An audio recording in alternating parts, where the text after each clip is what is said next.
আজকে তিনজনে মিলে চলে গিয়েছিলাম জন্মাষ্টমীর মেলাতে। আর এই মেলাটা দুর্গাপুজো অবধি থাকবে। আর আমার তোতা এখানে আঙুল দেখাচ্ছে, এটা নেবে ওটা নেবে। তো ওকে নিয়ে একটুখানি ঘোরাঘুরি করছিলাম। মেলাটা বেশিক্ষণ থাকিনি, অল্প সময়ের জন্যই ছিলাম। আসলে আমি বাড়ি গিয়েছিলাম, বাড়ি থেকে আসার পথেই মেলাটায় ঢুকেছিলাম।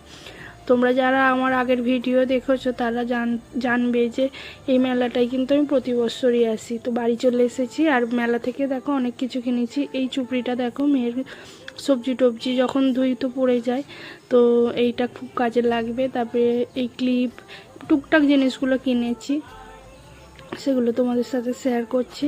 আর এই ক্লিপটা নিয়েছি দিদির মেয়ের জন্য। আর এই ক্লিপগুলো আমি আমার জন্য কিনেছি, আর মেয়ের জন্য দেখো এই কুমকুমটা কিনেছি।